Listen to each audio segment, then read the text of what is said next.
박스권 탈출이 언제 가능할지 투자자들의 걱정을 키우던 국내 증시. 하지만 오늘 코스피 큰 폭으로 오름세를 보이면서 거래를 마쳤습니다. 코스피는 장중에 3,317.77까지 오르면서 사상 최고치를 경신했는데요. 종가로도 또 계속해서 그 힘을 유지를 해줬습니다. 오늘 3,314선에서 거래를 마쳤습니다.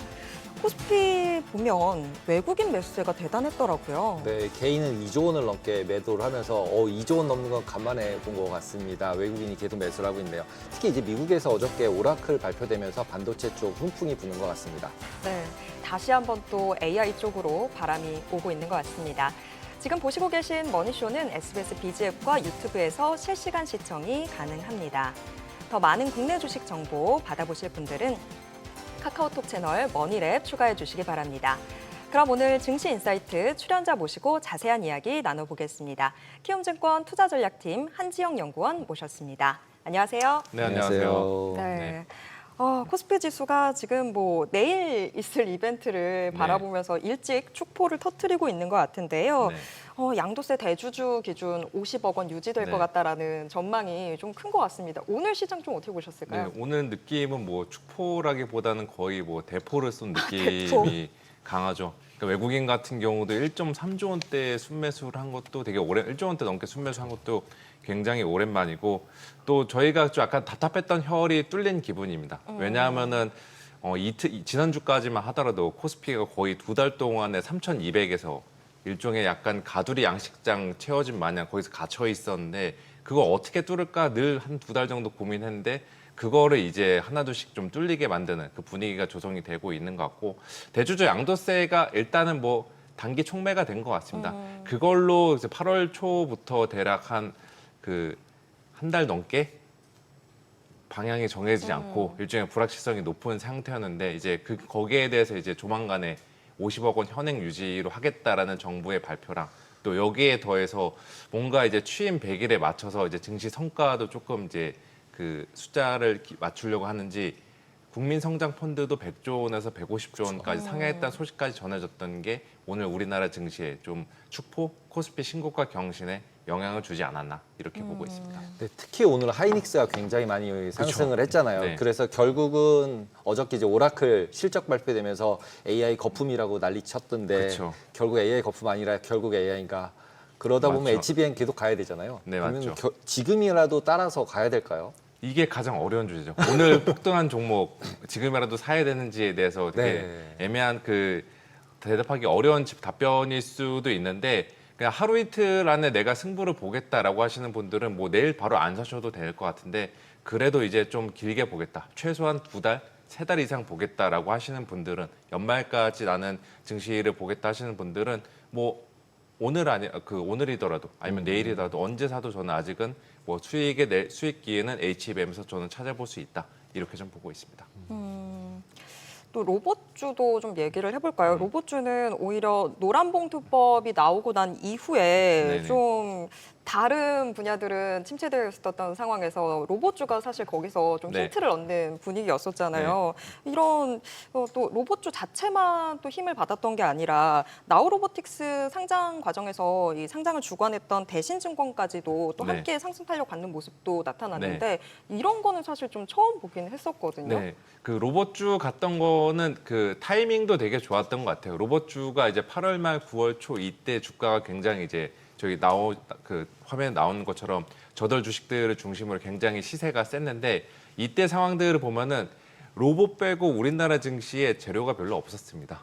네, 엔터주 좋았다가 여러모로 노이즈 있어서 주가 휘청거렸고 또 화장품주도 마찬가지로 주요 테마뿐만이 아니라 조선, 방산, 원전 저희가 흔히 말해 이거 없으면은 주식 못한다. 라는 주도주들도 8월 중순 이후로 중간중간에 순차적으로 조정을 겪다 보니까 재료는 없고 증시 투자는 하고 싶고 그때 때마침 갈망을 채워준 게 노란봉투법과 맞물린 로봇 테마였던 것 같아요. 더군다나 이제 주가 자체는 아직 조금 이제 시원치 않지만 현대차 그룹에서도 로봇 사업을 먹거리로 하는 새로운 먹거리로 드라이빙하는 그러한 좀 움직임들이 포착이 되니까 여러모로 테마단에서 제일 부각이 될 수 있었던 게 로봇이었던 것 같고 또 엔비디아도 이제 로봇용 그 GPU 개발하겠다라는 이제 그 소식들도 같이 전해지면서 로봇주들이 셌던 거고 뭐 이것도 뭐 길게 보면은 로봇주 저희가 뭐 충분히 들고 갈 만한데 그 저희의 가진 돈은 한정적이고 그 돈을 어디에 효율적으로 배분하는지가 저는 지금 장에서 관건인 것 같아요. 그래서 지금 시점에서는 뭐 로봇 좋아하시는 분, 로봇 테마를 굉장히 유망하게 보시는 분들은 거기에 머물러 계셔도 좋을 텐데 지금 거기서 수익을 내셨다라면 일부 차익 실현하고 나서 이제 다른 좀 유망해 보이는 그 모멘텀이 생기고 있는 업종들 저희가 아까 뭐 이번 시간을 통해서도 이야기를 드리겠지만 HBM도 그렇고 조선방산과 같이 기존 주도주들도 그렇고 아니면은 그동안 다들 쳐다도 보지 않았던 이제 관세 피해 수출주들 이런 쪽들로 저희가 그 주식시장 내에 자금 로테이션, 자금 배분을 해놓는 전략도 저는 그 지금 장에서 유용한 그 투자 기회를 제공하지 않을까 이렇게 보고 있습니다. 어제 미국 시장 보면은 실제로 이제 오라클도 오라클이지만 데이터 센터 관련돼 있는 주식들도 굉장히 많이 올랐잖아요. 네네네. 그럼 우리나라도 데이터 센터 관련 주들이 다시 이제 AI 테마에 붙어서 다시 상승할 수도 있지 않을까요?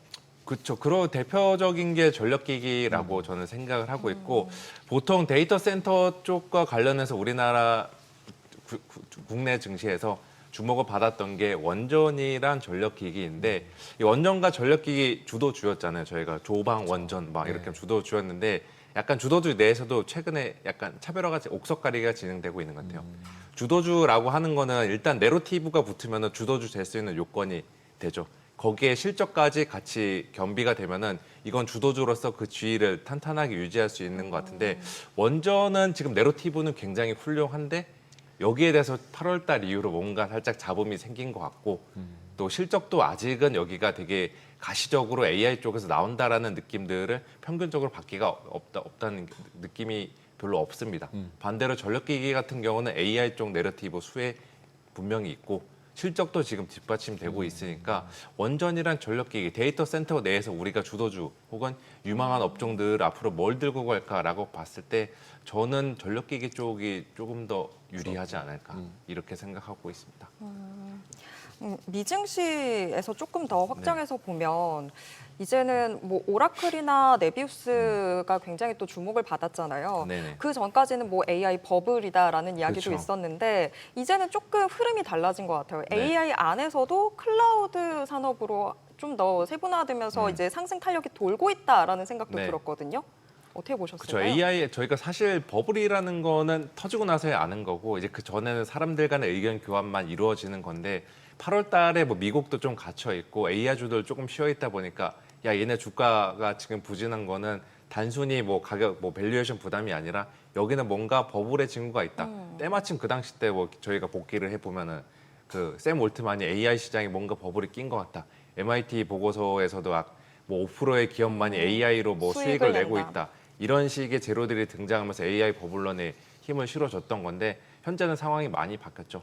저희가 일단 뭐 8월 말에 엔비디아 실적 굉장히 훌륭하게 나왔고 또 이번에 오라클 같은 말씀하셨던 대로 오라클과 같은 클라우드 업체들에서도 전망을 굉장히 공격적으로 제시하고 있다라는 거는 지금 뭐 빅테크들 하이퍼스케일러라고 하는 이들 업체뿐만이 아니라 그 아랫단으로도 지금 낙수 효과가 나오고 있고 그 기업들이 투자를 공격적으로 확대하고 있다는 거는 그들도 돈 벌 자신이 있다라고 볼 수 있는 거죠. 그래서 저희가 예전에 생각해 보면은 2년 전인가 1년 전에 AI 시장이 이제 AI주가 주도주로 떠오를 때 빅테크 그 하이퍼스케일러 업체들 이제 CE 뭐 MS랑 메타 그리고 알파벳 이런 CEO들이 얘기했던 게 과잉 투자의 리스크보다 과소 투자의 리스크가 지금은 더 크다. 네. 그게 지금 변하지 않았다라는 거고 이 말은 아직도 AI 시장에서는 돈 벌 때가 있다라고 보시면 될 것 같아요. 그래서 지금 내년도 가면 또 어떻게 될지는 모르죠. 일단 이제 뭐 이번에 그 2분기 M7 실적 시즌 때 보면은 다들 내년도까지는 캐펙스 투자 더 공격적으로 확장하겠다라고 하면서 시장이 거기에서 안도해서 주가가 지금 좋은 상태였는데 내년으로 넘어가면은 시장 참여자들은 26년의 캐펙스가 아니라 27년의 캐펙스도 과연 더 유지할까? 이거 피크한 여부를 따질 것 같아요. 근데 저희는 아직 뭐 그거를 지금 당장에 걱정할 때는 아니고 현재 연말까지 놓고 봤을 때에는 저희 가지고 있는 돈의 그 상당 부분 일부는 계속 AI 쪽에 편입을 시켜야지 저희도 시장을 따라갈 수 있고 남들과 그 수익률 게임에서 뒤처질 확률이 적다. 저는 이렇게 좀 생각을 하고 있습니다. 기본적으로 이제 지난번에 메타에서 이제 1,000억 원씩 막 연봉 주고 데려간다 그렇죠. 이런 것 그렇습니다. 때문에 초인공지능이 다시 핫해졌잖아요. 네네. 그다음에 이제 네비우스 같은 경우도 네덜란드 회사잖아요. 네네. 그러다 보니까 미국 말고 원래 살 데가 없어 이러면서 약간 시비를 걸려고 했던 것 같은데 네네네. 두 군데밖에 블랙엘 사는 데 없어 뭐 이런 걸로 그렇죠. 이제 사는 사람이 한정돼 있다 네. 이랬었는데 네비우스나 이런 데 다른 나라에서까지 다 사버리기 시작을 하면 왠지 엔비디아가 다시 갈 것 같은 느낌이 있어서 결국 AI가 살아날 거다로 그쵸. 이제 몰아가고 있는 그림인 거잖아요. 그쵸. 그러면 지금 저희가 한국에 우리나라 주식을 하는 분들이라면 그냥 하이닉스 말고는 대안이 없는 건가요? 아니 뭐 하이닉스가 일단은 HBM 이니까? 우리나라에서 HBM 대장주이긴 한데 저는 뭐 다른 것도 그 있다. 삼성전자 진영도 봐도 된다라고 보고 있어요. 지금 우리나라 지금 그 최근에 주가를 반도체 업종 주가를 보시면은 소부장 업체들 주가가 굉장히 활발하게 움직였거든요. 이들이 움직이고 있는 거는 비단 SK 하이닉스뿐만이 아니라 삼성전자에 대해서도 주가 바닥을 잡았고 여기도 지금 업사이드 포텐셜은 시간의 문제일 뿐이지 열려 있다라는 전망들이 소부장 업체 내에 주가에 반영이 된 것 같아요. 그래서 저 같은 경우도 지금 당장 시점에서는 SK 하이닉스를 들고 가는 게 유리하긴 하지만 오늘 뭐 하루에 거의 주가가 엄청 많이 뛰어서 신고가 거의 맞아요. 부근에 간 만큼 단기 가격 부담이 있을 겁니다. 그리고 중간중간에 한 번씩 가격 부담 덜고 있는 이 과정에서 뭐 삼성전자도 저는 반도체 업종 내에서 대안이 될 수 있다라고 보고 있고 지금 9월 말고 좀만 더 길게 제 시계를 늘려서 말씀을 드리면은 4분기 연말까지 봤을 때 삼성전자 주가는 지금보다 높은 데 있을 것 같아요. 여기 같은 경우도 이제 HBM 진영에 이제 본격적으로 편입이 되는 거는 시간의 문제이지 않을까. 저희가 얼마 전에 그 젠스낭 회장이랑 또 이제 삼성전자 이재용 회장이랑 같이 뜨거운 포옹을 하는 거에서도 저희가 좀 유추를 할 수 있고 삼성전자 같은 경우는 HBM뿐만이 아니라 대표적인 관세 피해 수출주였잖아요. 저는 이제 관세 피해 수출주들도 4분기 때에는 여러모로 그 어두운 터널을 지나가는 기회가 그 길이 열릴 거다라고 보고 있어요. 그 관점에서 봐도 지금은 큰 틀에서 반도체 ETF 같은 반도체 업종을 통째로 사는 것도 좋지만 만약에 내가 택 일을 해야겠다라고 했을 때 예전에는 제가 봤을 때 그 사람들의 그 평균적인 투자자들의 삼성전자, SK 하이닉스의 비중은 삼성전자 한 10에서 20%, SK 하이닉스 70에서 80%, 80에서 90% 이렇게 들고 있으면은 이제는 한 6대 4의 비율로 가져가지 않을까. 저는 수익 기회는 있을 거다라고 말씀드릴게요. 반레버라고 불리우는 반도체 레버리지 이런 거는 어떨까요? 네, 대한민국인이라면 레버리지로 해야 되는 게 맞아요. 농담이고요. 네. 레버리지 베팅 뭐 좋을 수도 있죠. 근데 저희가 항상 이제 레버리지 할 때 대가는 상방으로도 저희가 많이 먹을 수 있는데 하방으로도 크게 터질 수가 있잖아요. 그래서 저는 레버리지는 그냥 만약에 내가 공격적으로 반도체 업종 내에서 투자를 하고 싶다라고 했을 때 1,000만 원이 있으면은 그 한 반만. 900만 원 정도는 그냥 정방향 한 배짜리 한 100만 원 정도는 레버리지로 해서 해도 괜찮지 않을까 이 말씀을 드리겠습니다. 그리고 이제 어저께 이제 애플 신제품 발표했는데 결국은 좀 실망 매물이었잖아요. 애플. 네, 그렇죠. 그러면- 주가만 보면 네, 주가만 보면 그리고 그 핸드폰도 그렇게 너무 이렇게 막 센세이션한 정도까지는 못 느끼겠더라고요. 네, 가격만 좀 센세이션했던 것 같아요. 그쵸, 17 가격만. 기본 17 기본 네, 모델은 너무 비싸서 네. 그래서 그러면은 기본적으로 우리나라 이제 애플 관련돼 있는 소부장 주식들이 있잖아요. 네. 그러면 그쪽이 나쁘지는 거라고 봐야 되는 건가요? 나빠지기보다는 좋아지지 기대했던 못한다? 것만큼 좋아지는 시점이 늦어질 수 늦어진다. 있겠다. 이렇게 볼 수 있죠. 애플 관련된 우리나라 밸류체인주들은 어떻게 보면 이들도 관세 피해주였었잖아요. 그쵸. 예. 근데 애플도 역시나 관세 피해주에 해당이 됐었고 그들의 이제 실적 추정치 애널리스트 분들이 실적을 올리는 그 시점이 원래는 뭐 9월 달에 빠르면 저희가 기대해 볼 수 있었을 텐데 그 시점을 좀 더 뭐 2, 3개월 밀리지 않을까라고 보고 있죠. 애플은 또 AI 관련한 평가도 다시 또 바뀌는 것 같더라고요. 구글 크롬 매각 관련한 소송 나왔을 네. 때는 오히려 애플이 더 진정한 승자다라는 이야기도 있었는데 이번에 신제품 발표에서도 실망감 있었던 부분이 AI랑 관련돼서 뭔가 더 진전된 게 없었다라는 맞죠. 부분인 것 같은데 네. 저희가 애플은 AI랑 관련해서 어떻게 봐야 될까요? 여기는 아직은 뭐 컨텐츠 킬러 그 무기가 조금 부족한 것 같아요. 뭐 얼마 전에 어디 미국의 유명한 AI 업체들 인수설 나오면서 기대감이 부각이긴 했는데 아직까지는 뭐 설에 그친 것 같고 지금 시장이 원하는 재료는 이 기업이 AI에 얼마나 깊숙이 들어와 있냐, 진영에 깊숙이 들어와 있냐 이거를 보고서 다들 돈을 베팅을 하는 게 글로벌리 나타나는 현상인데 이번에 뭐 애플 같은 경우는 아직은 AI 쪽에서는 여기는 시간 기다려야겠다 이 판단들이 좀 우세했던 것 같아요. 그러니까 시장의 수급도 애플로 가는 돈이 생각보다 좀 덜하지 않았나 그러니까 앞으로도 좀 덜 할 거다. 저는 이렇게 좀 보고 있습니다. 저는 에어팟이 제일 신제품 같더라고요. 동시 통역되는 아, 에어팟 되게 번역. 그렇죠. 저거는 사야 되겠는데 뭐 이런 생각이 네. 들더라고요.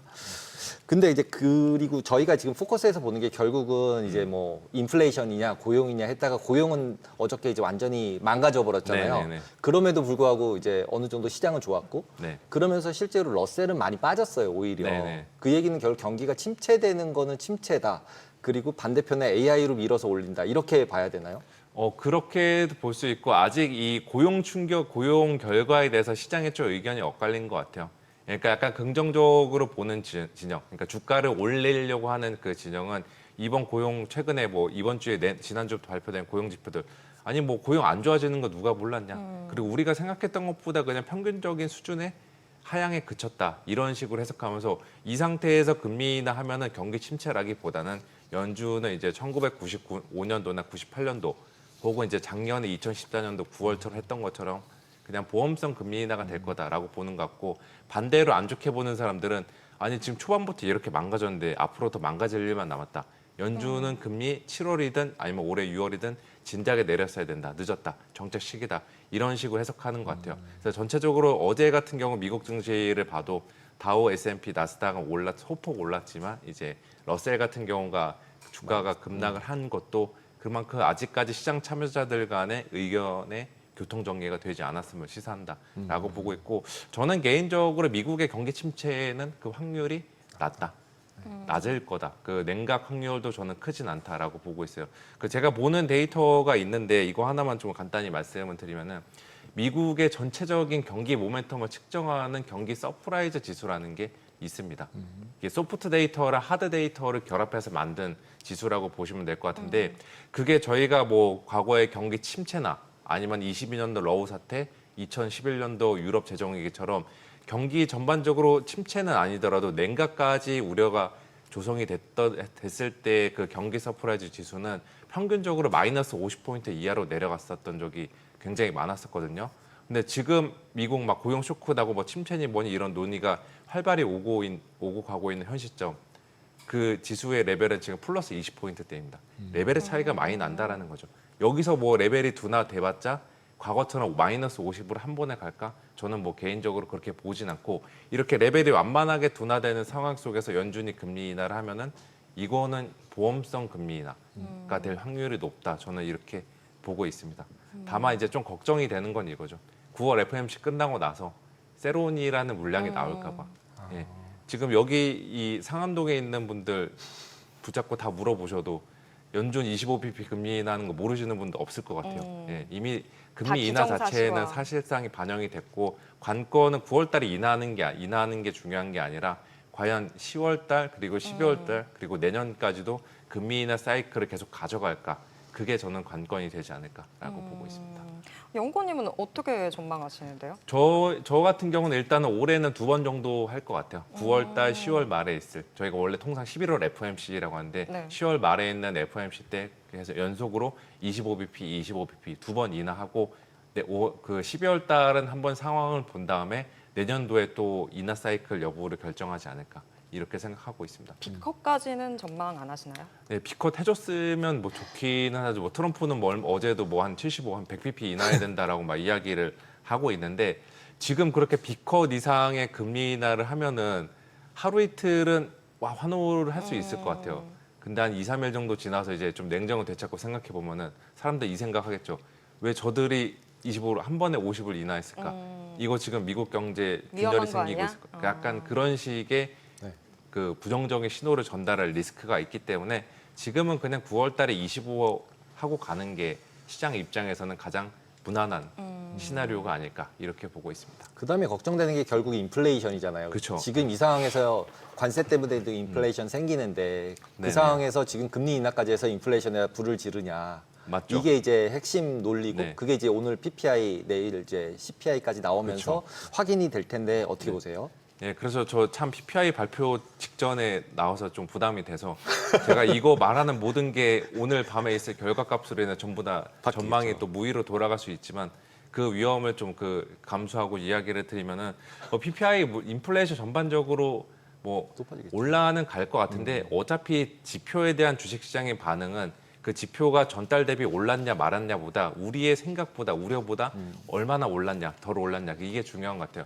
지금 일단 저희가 7월달 PPI랑 CPI랑 높게 발표되면서 전체적으로 인플레이션에 대한 시장의 경계감들은 높아졌고 이 말은 이 지표가 오늘이랑 내일 PPI랑 CPI가 예상에 부합하는 수준만 나오더라도 증시는 괜찮다. 약간 이런 식의 반응을 할 것 같습니다. 그리고 중요한 게 8월 달 거, 이번 달 거 PPI나 CPI 인플레이션 이벤트를 잘 넘긴다고 하더라도 아직 뭐 게임은 끝난 건 아니라고 생각하고 있어요. 적어도 이제 10월 달에 발표되는 9월 달 데이터까지 2달치 정도 상호 관세 충격을 좀 확인을 해야지 시장에서도 관세가 실물 경제나 아니면 그 전반적인 기업 그 소비자 인플레이션 미치는 영향들 이거를 저희가 계산 가능할 것 같습니다. 그래서 제가 25bp 인하하고 또 그 다음에 10월 달에 25 한 다음에 이후에 좀 그칠 수 연준이 잠깐 금리 인하를 중단할 수 있다라는 것도 연준 입장에서도 중간중간 한 번씩은 인플레이션 추이를 체크해 봐야 되니까 그 약간 데이터 후행적인 그들의 성향을 감안해서 이렇게 말씀을 드리는 겁니다. 네. 채권 시장도 한번 좀 이야기해 볼까요? 지난주부터 좀 유럽발 이 재정 위기들 이야기들 나오고 있는 네. 상황인데 이게 더 확전돼서 유럽발 금융 위기가 오는 건 아닌가 저는 그런 걱정도 들더라고요. 그렇죠. 장기 금리 급등하는 게 조금 이제 불안불안하죠. 왜냐하면은 10년물 말고 30년물 이상의 장기 금리가 급등한다라는 거는 저희의 생활과 직결이 되어 있잖아요. 예. 저 같은 경우도 지금 뭐 대출이자 부담으로 지금 허덕이고 있는데 여기서 금리가 더 올라가면은 제 소비 여력이 줄어들고 이게 하나둘씩 늘어나면은 전체 사회 전체적인 소비 탄력이 줄어든 그 리스크가 있는데 근데 저는 지금 최근에 뭐 미국도 그렇고 유럽도 그렇고 대부분 국가들의 장기 금리 급등은 좀 오버슈팅된 감이 있다 이렇게 좀 보고 있어요. 단순히 프랑스발 뭐 그 정치적인 불확실성뿐만이 아니라 미국도 한때 그 재정에 대한 우려랑 또 네. 연준의 독립성에 대한 우려들이 있었잖아요. 그게 장기 금리를 급등시키게 만들었는데 그래도 최근에 좀 그 이 일련의 그 상승 요인들이 좀 진정이 된 것 같습니다. 더군다나 이제 저희가 가장 걱정하는 거는 말씀하셨던 대로 예전에 그 남유럽 재정위기처럼 그게 유럽뿐만이 아니라 미국이나 한국으로 확산돼서. 전이되면은 이제 큰 문제인데 그래도 다행인 데이터가 국가 부도 유형 프리미엄이라는 게 있죠. CDS 프리미엄. 이거 지금 프랑스나 독일이나 유럽 쪽들 보면은 과거의 재정위기 때 비해서 현저히 낮습니다. 예. 이것들은 저희가 하나의 요인이 그 위안거리가 될 수 있다. 그래서 최근의 국채 금리 급등은 단 프랑스발 정치 불확실성, 그리고 연준의 독립성 논란, 그 미국의 재정에 대한 노이즈 이런 것들이 한데 맞물리면서 오버슈팅된 측면이 있다. 저는 지금은 그렇게 바라보고 있습니다. 보통은 장기 채권 같은 경우는 이제 네. 보험사나 연기금들이 많이 가지고 네. 있었던 거잖아요. 근데 네네. 실질적으로 인구가 줄어서 네. 매수세가 좀 줄어들었다. 그래서 네. 올라가도 별 문제 없다. 이렇게 막 해석하고 싶은 생각이 들더라고요. 그게 위기가 아니라 그렇죠. 수급적인 네. 측면에서도 저는 그거 뭐 충분히 일견 가능한 해석으로 저는 생각하고 위험에서 이게 레버리지가 풀리면서 그렇게 됐다면 지난번에 이제 유럽에서 LDI 사태라는 이제 부채 연동돼 네, 있는 투자에서 맞죠. 이제 어나인딩 되면서 네. 청산되면서 막 급등하고 막 주가 폭락하고 환율 달러 강세되고 난리 났었잖아요. 네, 맞습니다. 네. 그러니까 그 상태가 그 레벨까지 이미 다 왔더라고요. 그렇죠. 네, 근데도 아무 일이 없어요. 맞아요. 그 수급으로 벌어진 이벤트들은 그 지속성은 별로 강하진 않는 것 같아요. 그게 주식이 됐건 채권이 됐건 다른 자산이 됐건 수급으로 만들어진 가격 변화는 오래가지 못한다. 이거는 뭐 제가 가지고 있는 생각입니다. 네. 지금 보면 또 금도 저희가 출연자분들 네. 나올 때마다 여쭤보게 되는 것 같아요. 네. 금이 예전이랑은 좀 다른 느낌이 들어서 네. 그래서 연구원님은 앞으로의 금 투자 어떻게 보시는지 네. 궁금한데요. 저도 금 보유자 입장으로서 뭐 개인적으로 많이 올라갔으면 좋겠는데 일단은 뭐 금도 지금 단기적으로 슈팅된 측면이 있죠. 그 금이 최근에 올라갔던 거는 여러모로 올라갈 만한 환경들을 제공했잖아요. 중간중간에 미국이나 뭐 다른 국가들의 경기 둔화에 대한 우려, 또 관세에 대한 불확실성, 그리고 이 관세바 인플레이션 상승에 대한 리스크, 이거를 모두 다 충족시킬 수 있는 피난처가 금이었는데 저는 뭐 그 개인적인 전망은 4분기로 가면은 글로벌 전반적으로 그 미국의 관세 리스크는 좀 둔화가 많이 될 것 같습니다. 그러면 금값도 중간에 한 번씩 쉬었다 가는 흐름들은 나올 수는 있겠죠. 예, 이런 식으로 좀 금은 좀 최근에 많이 슈팅됐으니까 단기한 기간 조정 거친 다음에 내년도에도 또 그 미국 경기 향방과 또 AI 투자 사이클이 정말 지속될까에 대한 좀 우려들 이런 것들이 불거지는 시기에 금은 또 한 번 피난처가 되지 않을까라고 보고 있어서 그냥 딱 그 심플하게 말씀을 드리면은 저희가 예전에는 뭐 금 자체는 자산군에 어지간해서 잘 편입을 많이 안 시켰잖아요. 근데 최근 1년 동안에 금 편입하시는 분들이 많은데 저는 그건 되게 좋은 전략이라고 생각하고 있고 그래서 전체적인 자산군을 100%를 봤을 때 10에서 10% 정도는 금은 편입시켜서 가는 게 좋지 않나라고 좀 보고 있습니다. 보통 이제 금이 예전에 안전자산의 느낌이었는데 지금은 금이 미중 갈등의 핵심 수혜주 같아 보이거든요. 그렇죠. 그렇죠. 둘이 싸우니까 결국 달러 수출해서 받은 돈 가지고 달러 못 가지고 있겠으니까 그냥 금 맞죠. 사는 거 아닌가 뭐 이런 느낌이잖아요. 맞습니다. 그러면은 결국 미중 갈등 쪽을 저희가 볼 수밖에 없고 지금도 AI 관련해서도 결국 미국이랑 중국이랑 각자 도생으로 가고 있잖아요. 네네네. 각자 개발해서 각자 가자. 네. 그러고서 난 수출도 못하게 하겠다. 그러다 보니까 처음에는 그게 이제 엔비디아나 이런 영향을 좀 가격에 네네. 줬었는데 이제는 그냥 그건 디폴트다. 이러고서 더 미국은 미국대로 갈 거다. 이렇게 가는데 미국하고 중국하고 AI 주식을 지금 다 사야 된다. 뭐 이런 느낌이거든요. 어떻게 네. 보세요? 아, 중국 AI. 저는 중국보다는 저는 미국 AI가 아직은 더 유망하지 않을까. 돈은 실제로 지금 미국 쪽들이 더 잘 벌고 주가상으로는 뭐 여러모로 스토리가 붙어서 중국 쪽도 지금 주가가 한동안 그 시세가 되게 좋았었는데 저는 어차피 그 주가 급등 이후에 그 지속력과 추가적인 레벨을 결정을 하는 거는 결국에 실적과 내러티브에 달려 있는데 지금 중국 쪽보다는 저는 뭐 미국 쪽이 그 내러티브랑 실적 측면에서 더 매력적이지 않을까 이렇게 좀 생각을 이게 하고 이제 생각하게 되는 게 네. 그 환율 때문에 그래요. 다들 달러가 약세가 될 거라고 네. 얘기하는데 달러 말고 AI 다른 걸로 좀 가지고 있으면 안 될까. 그러면서 이제 중국 거 가지고 있으면 그래도 뭔가 달러 반대잖아요. 네네. 그래서 가지고 있으면 어떨까 이런 생각이 드는데 영건님 생각은 그렇죠. 어떠세요? 환율과 달러를 네. 보는 관점에 따라서 이제 미국이냐 중국이냐 AI 그를 좀 선택의 문제에 서 있을 것 같은데 저는 연말 그까지 보면은 달러는 강세 흐름으로 좀 전환을 할 것 같아요. 오히려. 예. 환율 우리나라 입장에서 환율이 지금 뭐 그 현재 1,380원대인데 지금 뒤로 뭐 10월, 11월, 12월 뒤로 갈수록 저는 이제 1,400원대로 다시 조금 레벨이 조금 올라가지 않을까 이 생각하고 있습니다. 왜냐하면은 전 세계에서 지금 성장이나 또 기업 이익 그 전망과 관련해서 가장 아직까지 유망한 게 저는 미국이라고 좀 생각하고 있습니다. 결국엔 돈이라는 거는 성장과 실적을 따라서 글로벌 자금들이 이동을 하는 건데 지금 전 세계 그 AI가 전 세계에서 메가 트렌드이고 그거를 주도하는 게 아직은 중국보다는 미국이잖아요. 또 성장 모멘텀 자체도 연준이 금리 인하를 보험성 금리 인하를 하게 되면은 미국도 올해뿐만이 아니라 내년도 성장에 대한 좀 기대치들 올라갈 것 같습니다. 그렇게 되면은 돈들도 한동안 뭐 저희가 뭐 탈 아메리카, 셀 아메리카 이러한 것들을 몇 차례 경험했었는데 그 내러티브들은 이제 연말로 갈수록 소멸이 되어 가지 않을까 이렇게 보고 있습니다. 그러면 대부분의 시장에서 예측하는 달러 약세 쪽보다는 오히려 달러 강세 쪽으로 보시는 거고 네. 기본적으로 그 부분에 있어서는 미국으로 투자가 계속 들어가고 있고 네. 그다음에 AI도 결국 제일 선도주기 때문에 네. 결국 경기도 제일 좋고 다른 나라 비해서는 네, 지금도 맞죠. 뭐 프랑스건 유럽이건 어디 가기도 되게 두려우니까 네네. 그럼 다시 미국으로 보는 게 제일 적절하다 이렇게 보면 되겠네요. 네, 맞습니다. 만약에 뭐 제 전망이 연말에 틀리면은 연초에 나와서 또 한번 이야기를 드리겠습니다. 네. 네, 기대하고 네. 있겠습니다. 오늘 말씀 여기까지 듣도록 하겠습니다. 고맙습니다. 네, 감사합니다.